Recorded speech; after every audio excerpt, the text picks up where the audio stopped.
Buenas tardes, son las 2:20 de la tarde. Continuamos, esto es ¿Qué pasa radio? Y de inmediato pasamos al comentario de Manuel Canela. Muchas gracias, Soraya, y buenas tardes a todos los que en el día de hoy nos honran con su sintonía. Miren, en esta ocasión quiero dividir mi comentario en dos partes, por lo importante que entiendo que es abordar estos dos temas en la tarde de hoy. El primero de ellos un poco más amplio y el del cierre un poco ya más breve. Pero en primer lugar me voy a referir al caso de Odebrecht.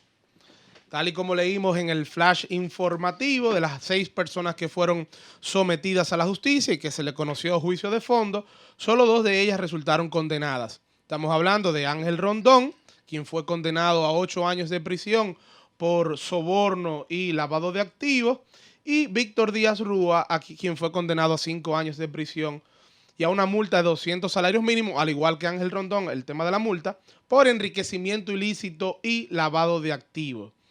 Miren, de estos dos casos, el que más llama la atención, porque ya el de Víctor lo podríamos tratar en otra ocasión cuando tengamos la sentencia de manera íntegra para ver el tema del enriquecimiento ilícito, pero llama mucho la atención el caso de Ángel Rondón, porque a Rondón lo condenan por sobornar, sin embargo, no aparece, y mucho menos es condenado, a quién o quienes supuestamente sobornó Rondón. El propio Rondón, de manera irónica, ha declarado, y todos los medios se han hecho eco, y aquí también lo hemos hecho, y dijo, si no hay sobornados, no hubo sobornos. Entonces, yo me autosoborné. Y miren, la realidad es que ciertamente hay sobornados. La propia Odebrecht lo admitió y dijo, aquí hemos pagado en República Dominicana, pagamos 92 millones de dólares en sobornos. Sin embargo, lamentablemente, lo que sí ha habido, aparte de los sobornados que no se conocen, pero lo que sí ha habido es un pobre desempeño del Ministerio Público que con su actuación en este proceso lo que hizo fue una vez más implantar la impunidad en el país, y por eso hoy hay tanto descontento con esa decisión del día de ayer. Cuando hablo del Ministerio Público debemos excluir obligatoriamente a los actuales incumbentes de ese órgano, porque todos sabemos que quien instrumentó ese expediente fue durante la gestión del ex procurador general de la República, Jean Alain Rodríguez. Por tanto, Wilson Camacho, si bien era abogado litigante en ese momento, no era el director del PEPCA y no era quien tenía el control de la investigación, como si actualmente tuvo el control de lo que fue el proceso ya en su fase final, y desde agosto del año 2016 hasta la fecha. Y algo que es muy importante, que luego de que se dicta auto de apertura a juicio, que se dictó durante la gestión del ex procurador, es sumamente difícil en un proceso penal introducir nuevas evidencias. Es decir, que durante la fase preliminar, y así sucedió, quien conoció esa audiencia preliminar, el juez que la conoció, descartó un sinnúmero de pruebas que no pudieron ser conocidas en la fase de juicio. Y entre otras cosas por el mal manejo del Ministerio Público liderado por Jean Alain Rodríguez, que no cumplieron con el debido proceso para que se pudieran conocer una serie de elementos probatorios que son los que beneficiaron en el día de ayer a muchos de los implicados, y razón por la cual no se involucraron otras personas en el expediente. Miren, y si analizamos el caso de los 6 imputados, llama sumamente la atención que ninguno de ellos pertenecía al gobierno de Danilo Medina.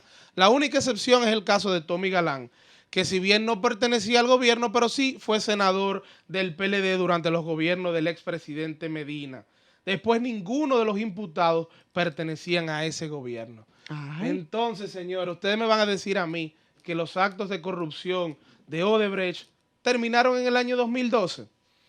Permítanme dudarlo, pero habrá que ver. Por eso no se sorprendan si en el futuro tenemos una segunda parte de este expediente de Odebrecht.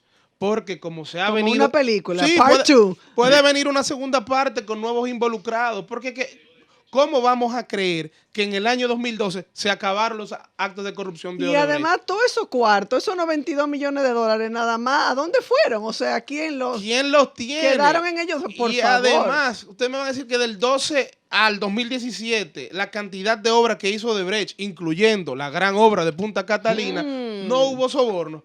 Miren, hay que repetirle la frase. Hay gente que no sé, porque eso no se puede mentar, y como decía una persona que yo conozco en el campo, eso no se puede mentar, porque entonces eso le salpica a mucha gente. Eso le puede salpicar a mucha gente, pero lo que quedó claro de este expediente que terminó esta primera parte ayer es que no están todos los que son, ni son todos los que están. Este caso aún no termina, la notificación de la sentencia íntegra, porque ayer lo que se explicó fue las motivaciones y se leyó el dispositivo. Pero la sentencia íntegra, cuando se le va a notificar a las partes, es el 25 de noviembre. Fijaron esa audiencia para esa fecha, ahí cada parte tendrá la sentencia, podrá estudiarla y tiene un plazo a partir de esa fecha de 20 días hábiles para interponer un recurso de apelación. Mientras tanto, estas personas no van a prisión, están todavía con la misma condición, ¿verdad? Es acláranos esa parte. Sí, es correcto. Miren, esas personas, el Ministerio Público, entre las solicitudes que hizo, fue que se le variara la medida de coerción para que estuvieran en prisión preventiva. Sin embargo, una decisión que desde mi punto de vista es correcta, los jueces dijeron, mira, estas personas han comparecido a todos los actos del proceso, han venido a todas las audiencias a las cuales han sido citados, por lo tanto pueden seguir conociendo el proceso en libertad, porque no estamos ante una sentencia definitiva, es una sentencia susceptible de recurso, como es el recurso de apelación, que precisamente el Ministerio Público dijo que iba a apelar, y seguramente también apelarán la parte de Víctor Díaz Rúa y Ángel Rondón. Sí. Al final del día estamos en la primera temporada de la serie, nos quedan otras temporadas y hay que ver cómo va a terminar y cuál será el final de esta lamentable historia. ¿Cuántos años llevamos con Odebrecht? Desde marzo del 2017. Y miren, en un año vamos a seguir hablando de Odebrecht seguramente, porque en un año tal vez vamos a tener la sentencia de apelación, que luego vamos a poder ir a la Suprema Corte de Justicia en casación. La verdad que todavía nos quedan 2 o 3 años posiblemente, un poco más, un poco menos, estando hablando del caso de Brecht. Pero miren, ese es el debido proceso. Yo eso no lo critico. Que los casos se extiendan y que duren, yo no lo critico porque es el debido proceso de ley y son derechos a los cuales todos tenemos derecho, valga la redundancia. Y también te pregunto algo, 2 preguntas tengo. Si va a continuar, si tenemos esa segunda parte, si todavía va, ¿con qué pruebas cuando la propia procuradora Miriam Germán ha dicho que la debilidad del caso es que la falta de pruebas? ¿Con qué prueba va? ¿Cómo puede haber una decisión diferente si no hay otras pruebas? Si no... Sí, es una realidad. Miriam Germán lo dijo cuando estuvo en la Suprema Corte de Justicia, que el caso era débil. Ahora vuelve y lo dice. Y dice, mira, una de las debilidades es la falta de prueba que tenemos. Habrá que ver, número uno, cuando salga la sentencia íntegra, poder estudiarla y ver cuál es el recurso de apelación sobre qué se basa el Ministerio Público. En materia penal, a diferencia de otras materias que en apelación el caso se conoce de nuevo, en materia penal, cuando tú apelas, tú tienes que apelar sobre puntos en específico que tú entiendes que hubo un error en la sentencia. En materia civil, materia laboral es diferente. El caso vuelve y se conoce desde el principio. En materia penal no. En materia penal se va a conocer solamente sobre aquellos puntos que el recurrente entienda que hubo un fallo. El recurrente, o sea, el acusado. Exacto. Sí. El que interpone el recurso de apelación entienda que hay un fallo en la sentencia. Nos queda esperar. Por lo pronto ya pasó el primer round. Hay 2 de ellos que terminaron golpeados. 4 se mantienen con vida y absueltos. ¿Que eso no quiere decir que puedan volver al expediente? Pregunto también. Sí, claro, porque el Ministerio Público va a apelar. Entonces, estas personas todavía podrían luego ser condenadas.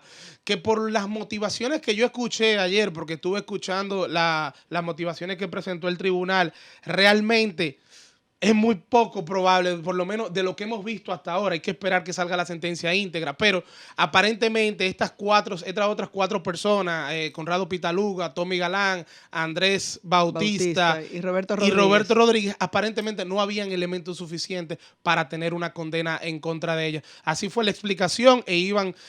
las juezas fueron desmontando punto por punto las diferentes acusaciones del Ministerio Público, que algunas se las desmontaron por un tema de prescripción, de que por el tiempo que había pasado ya no había derecho a accionar contra ellos en justicia. Bueno, yo escuché incluso una persona esta mañana sin ningún conocimiento de jurídico, ni podría atreverme a decir que con pocos conocimientos en todos los órdenes, decía, parece que este país cree que los dominicanos somos estúpidos, que la gente es bruta aquí, no todos somos brutos, este país no es bruto, y con eso nos están insultando a Claro, los dominicanos. es así. Y miren, señora, aquí hay El algo más. sentir de la gente en la calle, una persona que yo ni conozco, ¿verdad? Sino con la que crucé. Sí, y eso es así. La gente está bastante descontenta con esta decisión, pero yo reitero, aquí no hay que echarle la culpa al primer tribunal colegiado del Distrito Nacional. Ellos no son las culpables, esas tres juezas. Desde mi punto de vista, esas tres juezas juzgaron en base a lo que le El llevaron. Ministerio Público recusó 2, según leí. En su momento el Ministerio Público interpuso recusaciones y la otra parte, pero eso fue ya en la Suprema Corte de Justicia. Y Ya. aquí recusaron, pero se rechazaron las Yo recusaciones. estoy segura que alguien que nos está llamando debe querer opinar al respecto. Todavía no ha concluido el comentario, pero vamos a ver quién nos llama y de dónde. Buenas tardes. Saludos. Saludos para todos nuestros amigos oyentes, Soraya Castillo y Manuel tu Canela. compañero Manuel Canela, Aneudis José de República Dominicana, pero resido aquí en Estados Unidos. Estoy en sintonía con ustedes desde Michigan, Échale, qué Estados Unidos. bueno. Gracias por su llamada y por su sintonía. Cuéntenos qué pasa por allá. Bueno, aquí estamos en sintonía con ustedes y escuchando el comentario sobre esta situación que está creando desconfianza en el pueblo dominicano y también en la diáspora dominicana radicada en Estados Unidos y en diferentes puntos del mundo, sobre el caso de Odebrecht, en donde 2 personas fueron condenadas a cumplir mínimos años de prisión, mientras que los demás fueron absueltos. Eso significa, para mi opinión personal, es que la justicia, la justicia independiente que actualmente está ahí, en vez de aplicar mano dura contra quienes cometieron esos hechos, solamente condenan a 2 y a los demás lo dejan fuera. Eso está como el merengue de Juan Luis Guerra que se titula La guagua va en reversa. Gracias por su llamada. Gracias, Aneudi, por tu llamada. Mira, yo entiendo tu descontento, tu inconformidad, pero hay que tener algo en cuenta. La justicia juzga en base a lo que le presentan. Es decir, los tribunales no pueden inventarse pruebas y no pueden fallar en base a lo que ellos quisieran o a lo que el pueblo quiere. Esa es la verdadera justicia. Por eso yo lo decía en mi comentario del miércoles y le decía, señores, mañana, es decir, el jueves, se lee la sentencia de Odebrecht, pero no esperemos que haya milagros. Vamos, lo que se le debe pedir al tribunal es que falle en base a lo que se le presenta. Sí. Ese es el debido proceso, que es un derecho constitucional y el cual todos queremos que se nos reconozcan cuando estemos ahí en un tribunal. Así es. O sea, que no es que yo estoy defendiendo y me alegro porque a 4 de 6 lo declararon inocente. No, yo lo que sí siempre voy a aspirar es que los tribunales fallen conforme a los que se le presenten y respetando el debido proceso. Así es. Aquí así lo que debemos es abogar por un ministerio público más responsable. Así es. ¿Tú tenías otro comentario? Sí, finalmente, ya para culminar brevemente, miren, a partir del lunes se va a requerir la tarjeta de vacunación. Tenemos que seguir insistiendo en este tema porque es algo que nos toca y es algo que está ahí, es parte de la responsabilidad social que tenemos como programa. Y lo que me ha preocupado es que ya yo he oído a varias personas, he escuchado a varias personas diciendo, mira, por tanto, te pueden conseguir la tarjeta de vacunación. Vamos a estar claros de algo. Es utilizar una tarjeta de vacunación falsa, que no es la suya, ¿sí? Es decir, usted no se vacunó y está presentando una tarjeta de vacunación falsa, es un delito penado por la ley. Lo dice la resolución del Ministerio Público, del Ministerio de Salud Pública y está en el Código Penal. Eso es falsedad en documentos públicos y lleva una sanción de 3 a 10 años de prisión. Y la sanción no es solamente con el que alteró el documento, es decir, no solamente con el que falsificó el documento, sino que también contra el que lo utilizó. Así que, señores, si usted no se quiere vacunar, perfecto, no se vacune, ese es su problema. Hágase su prueba PCR y ande con su prueba PCR. No se ponga a alterar documentos. Todos los lunes tiene que gastar esos chelitos. Asuma sus responsabilidades, porque el que usted aparentemente no cree en la vacuna, no sabemos por qué, es su decisión, no es un motivo para poner en riesgo a terceras personas. Así que vuelvo y les digo, 3 a 10 años el que falsifique o utilice una tarjeta de vacunación falsa. ¿Y a quién se le ocurre, cómo llegará a una cabeza pagar por una tarjeta, que tiene que comprar una tarjeta falsificada, en lugar de ir de manera gratuita por su salud a vacunarse? Es algo sin sentido, pero Soraya, aquí falsificaban los permisos para transitar durante el toque de queda. Sí. Entonces no van a falsificar una vacuna. El Ministerio Público que se ponga en eso y Salud Pública y persigan esto, porque no podemos seguir con una impunidad en todos los niveles. Así es.